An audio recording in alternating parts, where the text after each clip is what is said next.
নমস্কাৰ। আজিৰ দিনটোত ৰাজ্যখনত চৰ্চা লাভ কৰিছে এগৰাকী বিধায়কে। AIDF দলৰ বিধায়ক আমিনুল ইছলাম বিধায়কগৰাকীয়ে আজিৰ দিনটোত দলৰ যিসমূহ দায়িত্ব তেওঁৰ ওপৰত ন্যস্ত কৰা আছিল সেই দায়িত্বৰ পৰা অব্যাহতি লৈছে বা দায়িত্ব ত্যাগ তেখেতে কৰিছে। কি কাৰণত হঠাৎ এই সিদ্ধান্ত ল'ব লগা হ'ল আমিনুল ইছলামে, এই সন্দৰ্ভত কিছু কথা জানিবলৈ মোৰ লগত বৰ্তমান উপস্থিত আছে আমিনুল ইছলাম ডাঙৰীয়া, মানকাছাৰ বিধানসভা সমষ্টিৰ এগৰাকী বিধায়ক আমিনুল ইছলাম ডাঙৰীয়া। ডাঙৰীয়া, আজি এটা খবৰ হঠাৎ বঞ্চিৰ দৰে বিয়পিল যে AIDF দলৰ আপুনি সাধাৰণ সম্পাদক হিচাপে কাৰ্যনিৰ্বাহ কৰি আছে দীৰ্ঘদিন ধৰি, আৰু আজি হঠাৎ দলৰ বিভিন্ন পদবীৰ পৰা আপুনি পদত্যাগ কৰিছে। আসলে মই মানকাছাৰ সমষ্টিৰ বিধায়ক আৰু এই সৰ্বভাৰতীয় সংযুক্ত গণতান্ত্ৰিক মৰ্চাৰ সাধাৰণ সম্পাদক সংগঠন আৰু মুখ্য প্ৰবক্তাৰ দায়িত্বত আছিলোঁ, আৰু কিবা কিবি বহুত দায়িত্ব আছিল যদিও দুটা মূল দায়িত্ব আছিল। আৰু মই এই যিটো নিৰ্বাচন, বিগত যিটো নিৰ্বাচন গ'ল, দলৰ অত্যন্ত চৰম বিপৰ্যয় আৰু এটা হতাশাজনক প্ৰতিচ্ছবি আমি দেখা পাইছোঁ। আমি তিনিটা সমষ্টিতে ভাল ফল দেখাব পৰা নাই। মই যিহেতু সংগঠনৰ দায়িত্বত আছিলোঁ আৰু সংগঠনৰ দায়িত্বত থকা হেতুকে সংগঠনৰ যিটো ব্যৰ্থতা, এইটো বাকী যি ব্যৰ্থতাই কওক, শেহতীয়াকৈ সংগঠনৰ ব্যৰ্থতাই ক'ব লাগিব। আৰু মই সেইকাৰণে দায়িত্বত থকা মোৰ নৈতিক অধিকাৰ নাই, কাৰণ ইমান বেছি বিপৰ্যয় আমাৰ সন্মানীয় সভাপতি মৌলানা বদৰুদ্দিন আজমল চাহাব ভাৰতবৰ্ষৰ চবতকৈ বেছি ভোটত 10 লাখতকৈ বেছি ভোটত পৰাজয় হোৱাটো অত্যন্ত মৰ্মান্তিজনক আৰু অত্যন্ত বেদনাদায়ক। সেইকাৰণে মই এই দলৰ এই পদবত থকাৰ কোনো অধিকাৰ আছে বুলি মই অনুভৱ নকৰোঁ। সেইকাৰণে মই দলৰ পদৰ পৰা পদক্ষেপ কৰিছোঁ, দলৰ সাধাৰণ সম্পাদক। আৰু নতুন কথা নহয়, ৰাজনীতিত এই ধৰণৰ দল ত্যাগ নকৰাকৈ দলৰ দায়িত্বৰ পৰা পদত্যাগ কৰা বহু থাকে, যিসকলে নেতৃত্ব লৈ থাকে, তাৰপাছত যদি ব্যৰ্থ হয় তাৰপাছত এই ধৰণে পদত্যাগ কৰে। কিন্তু আপুনি হঠাৎ এটা সিদ্ধান্ত ল'লে, আৰু এই কাৰণেই চৰ্চালৈ আহিছে যিহেতু দেখা পোৱা গ'ল যে ধুবুৰী লোকসভা সমষ্টিৰ অন্তৰ্গত কেইবাটাও বিধানসভা সমষ্টিত য'ত AIDFৰ যথেষ্ট ভোট বেংক আছে, সেই ভোট বেংকসমূহ এবাৰ তছনছ হোৱা দেখিবলৈ পোৱা, যাৰ বাবে ৰকিবুল হুছেইনে প্ৰায় 10 লাখতকৈ অধিক ভোটত বৃহৎ এটা ব্যৱধানত জয়লাভ কৰিছে। এই ভোট বেংক খহনীয়াৰ পাছত আপোনালোকৰ কিছু চিন্তিত হৈছে নেকি? চাওক, আমিতো নিশ্চয় চিন্তিত হোৱা কথা যে ইমান এটা আজমল চাহাবৰ দুৰ্গ, AIDFৰ দুৰ্গ ধুবুৰী সমষ্টি আৰু বৰপেটা যিকেইটা সমষ্টি, তাতো যথেষ্টখিনি ভাল ভোট আছে। এইখিনি মই হঠাতেই দিছোঁ এনেকুৱা কথা নহয়। 4 তাৰিখে ৰাতিলৈকে ৰিজাল্ট পাইছোঁ, 5 তাৰিখ মই গুৱাহাটীত আহিছোঁ, আৰু 5 তাৰিখ ৰাতি শেষ ৰাতিৰ পালে মানে 6 তাৰিখ পৰিছে, আৰু ঠিক তেনেকুৱা 6 তাৰিখ মই এইটো ৰিজিগনেশ্যন দিছোঁ। এইটো মই মাননীয় সভাপতিক দিছোঁ। এইটো আউট হ'ব লগা কথা নাছিল, অফিচত জমা হৈছে, কোনোবাই এইটো আউট কৰিছে, সেইকাৰণে আজি বস্তুটো বিয়পি পৰিছে। কিন্তু আচলতে মই ৰিজাইনটো দিছোঁ 5 তাৰিখ ৰাতিয়ে, 5 তাৰিখ শেষ ৰাতি, ডেট মিনছ 6 তাৰিখ পৰিছিলে, সেইকাৰণে মই ডেটটো 6 তাৰিখ দিছিলোঁ। আৰু আজি কেইবা 4-5 দিন পিছত এইটো ওলাই পৰিছে, কোনোবাই সেইটো হয়তো লিক কৰিছে বা পাব্লিছ কৰিছে। এই যিটো প্ৰসংগটো যিটো আহিলে যে আপুনি দলৰ বিভিন্ন পদবীৰ পদত্যাগ কৰিছে, মই পূৰ্বতে কৈছোঁ এইটো ডাঙৰ কথা নহয়। কংগ্ৰেছৰ বহু জ্যেষ্ঠ নেতা ৰাহুল গান্ধী পৰ্যন্ত এটা সময়ত যিহেতু নিজকে যেতিয়া ফলাফল বিপৰ্যয় আহিছিল তেতিয়া দায়িত্ব স্বীকাৰ কৰি পদত্যাগ কৰিছিলে। কিন্তু এইখিনিলৈকে চব ঠিকে আছে, কিন্তু এই ধৰণে দলৰ পৰা দায়িত্ব ত্যাগ কৰি কিন্তু বহু লোকে বিভিন্ন দলত বা দল ত্যাগ কৰাৰো এটা নজিৰ এইখন অসমতে আছে। আপোনাৰ ক্ষেত্ৰত তেনেকুৱা কিবা চিন্তা কৰিব পাৰি নেকি? নাই, আচলতে আমি দল ত্যাগ কৰা কোনো প্ৰশ্ন নুঠে।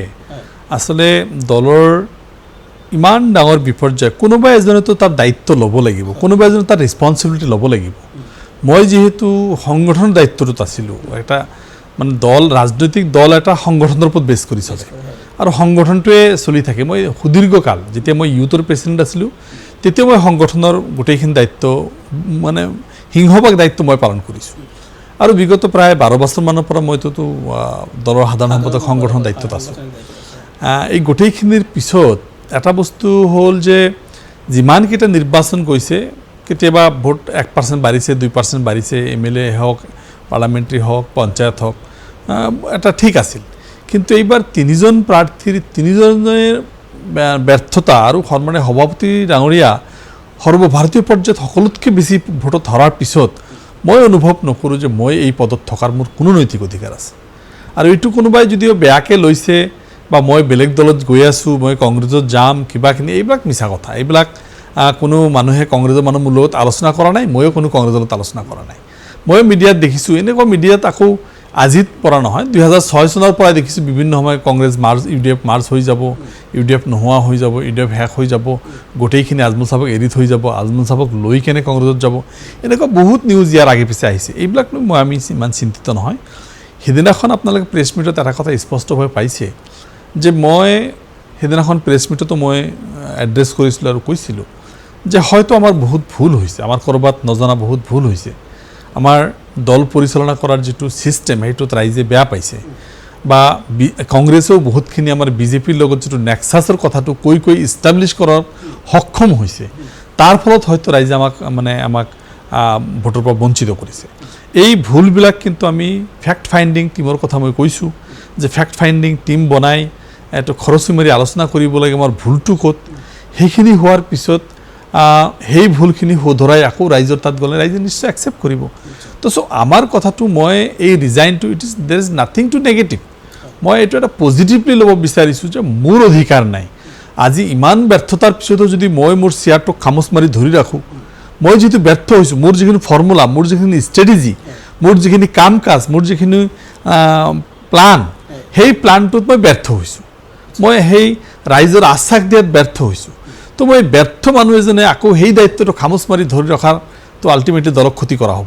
সেইকাৰণে দলে নিশ্চয় মোতকৈ আৰু শক্তিশালী, মোতকৈ আৰু ভাল প্ৰভাৱশালী, মোতকৈ আৰু বেছি অভিজ্ঞ কোনোবা এজনক এই স্থানত বহাই দল নিশ্চয় শক্তিশালী কৰিব, আৰু ময়ো সেই শক্তিশালী কৰাত ময়ো থাকিম।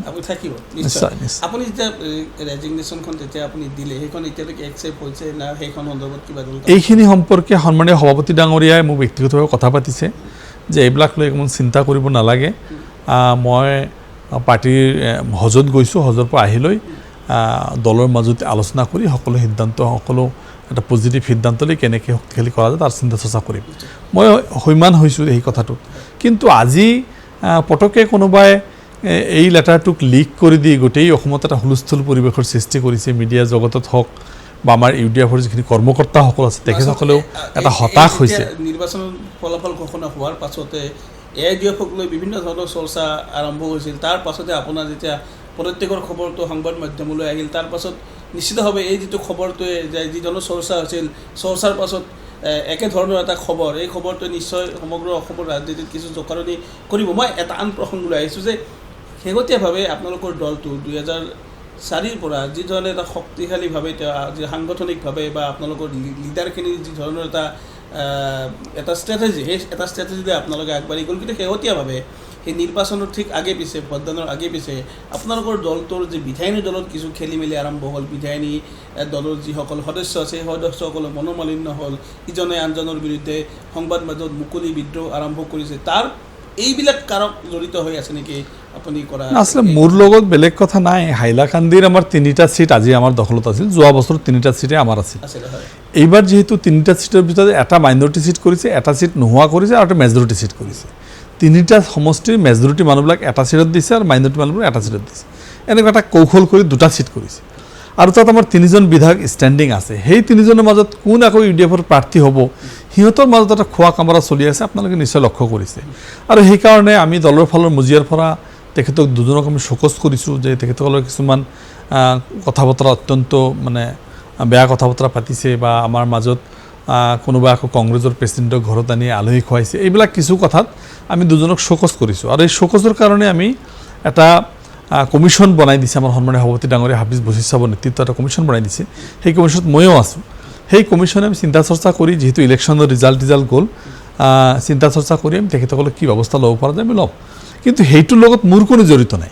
মই সম্পূৰ্ণ ইলেকশ্যন অৰিয়েণ্টেড দলৰ এটা হতাশাজনক প্ৰদৰ্শনত মই ৰিজাইন দিছোঁ, নৈতিক দায়িত্ব স্বীকাৰ কৰি। যে মই আপোনাৰ পৰা বেছি সময় নলওঁ, মই শেষ কৰিম।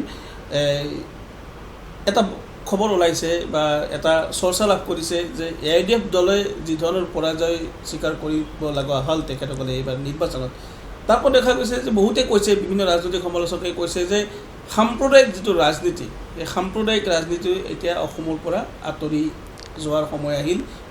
ৰাজীৱ ভৱনৰ পৰা এই কথা বাৰে বাৰে কৈ থকা হৈছে। এই কথাখিনি আপুনি কিদৰে বিশ্লেষণ কৰিব? মই আচলতে এইটো সাম্প্ৰদায়িক ৰাজনীতি, আমিতো সাম্প্ৰদায়িক, আমাক কিছুমান ন্যস্তস্বাৰ্থ যদি আমাক সাম্প্ৰদায়িক বুলি কয়, কিন্তু আমিতো কোনো সম্প্ৰদায়ক লৈ কথা নাপাতোঁ। আমাৰ কথা হৈছে আমি সমস্যা লৈ কথা পাতোঁ। কেতিয়াবা চাহ জনগোষ্ঠীৰ, কেতিয়াবা ছয় জনগোষ্ঠীৰ, কেতিয়াবা কোচ ৰাজবংশীৰ, কেতিয়াবা চিডিউল কাষ্টৰ, কেতিয়াবা চিডিউল ট্ৰাইবৰ, যেতিয়া যিটো প্ৰয়োজন হয় আমি কথা পাতোঁ। কিন্তু বিশেষকৈ ইয়াত অসমত যিহেতু মাইনৰিটি মানুহৰ সমস্যাটো বেছি, আৰু এই সমস্যাবিলাক NRC ডি ভোটাৰৰ নিচিনা সমস্যা বেলেগৰ ইমান নাই। ইয়াত নাগৰিকত্বৰ সমস্যালৈ সমস্যা, এই কথাবিলাক বেছি মতাৰ কাৰণে কিছুমান ন্যস্তস্বাৰ্থ জড়িত মহলে আমাক সাম্প্ৰদায়িক বুলি কয়। আচলতে কোনো সাম্প্ৰদায়িক এজেণ্ডা নাই। তথাপিও মানে এইবাৰৰ প্ৰায় 78% মুছলমান মানুহে কংগ্ৰেছক ভোট দিছে। মুছলিম মানুহবিলাকৰ এটাই কথা আছিল, মোদীক উৎখাত কৰিব লাগে, বিজেপিক উৎখাত কৰিব লাগে, সেইকাৰণে কংগ্ৰেছক ভোট। তাৰ এটা ফলস্বৰূপেই আৰু আমাৰ সাংগঠনিকভাৱে আমাৰ যিখিনি কাম কাজ, আমাৰ যিখিনি কৰ্মকাৰ্য নিশ্চয় পাব্লিকে বেয়া পাইছে বা আমাৰ ক'ৰবাত ভুল হৈছে। আৰু কংগ্ৰেছেও বহুলাংশে মই দেখিছোঁ যে তেখেতসকলে UDFৰ লগত বিজেপিৰ এটা সম্পৰ্ক নেক্সাছ ইষ্টাব্লিছ কৰিছে। ৰাজ্যসভা নিৰ্বাচনত তেখেতসকলে ভোট দিলে, ৰাষ্ট্ৰপতি নিৰ্বাচনত তেখেতসকলে 22টা ভোট দিলে, তেখেতসকল নেতাবিলাক ক'লে তেখেতক দিছে, তাৰপিছতে সেইবিলাক দোষবিলাক আমাৰ লগত জাপি দিয়াৰ চেষ্টা কৰিছে। তো এই কথাবিলাকৰ জৰিয়তে আমি ক'ব বিচাৰিছোঁ যে এইবিলাক কিছুমান অভিযোগ। আচলতে মূলত কথাটো হৈছে আমাৰ ব্যৰ্থতাৰ কিছু কাৰণ নিশ্চয় আছে। সেই কাৰণবিলাক আমি ৰাইজৰ ওচৰত যাম, তেখেতসকলে কি বুলি আমাক স্বীকৃতি দিয়ে এইবিলাক কাৰণ, সেইবিলাক কাৰণ নিজৰ মাজত ৰেক্টিফিকেশ্যন কৰিব, দলে পুনৰ চিন্তা কৰিব, চিন্তা কৰি আকৌ পূৰ্ণ পৰ্যায়ত দলত লাগিব, ৰাইজৰ আস্থা পাব। ঠিক আছে, আপুনি এতিয়া AIDF দলৰ এগৰাকী বিধায়ক, মানকাছাৰ সমষ্টিৰ পৰা আপুনি অসম বিধানসভাৰ জনপ্ৰতিনিধি। বৰ্তমান AIDF দলৰ দলীয় যি কাম কাজ বা দলীয় যিসমূহ বিভাগ আছে, এই বিভাগত আপুনি এই মুহূৰ্তত নাই। পৰৱৰ্তী সময়ত আপোনাৰ দলটোৰ প্ৰতি আপোনাৰ আনুগত্যটো কেনেকুৱা ধৰণৰ হ'ব? চাওক, মই দলৰ প্ৰতি মোৰ পূৰ্ণ আনুগত্য আছে আৰু দলৰ সময়ে কাম কৰি যাম। সাধাৰণ সম্পাদক সংগঠনৰ দায়িত্বৰ পৰা এৰিছোঁ। দলে চিন্তা চৰ্চা কৰিব, হয়তো পথ পৰিৱৰ্তন কৰিব লাগিব। নিশ্চয় দলে মুৰব্বীসকলে পথ পৰিৱৰ্তন কৰিব, আকৌ নতুন কিছু মুখৰ সূচনা হ'ব।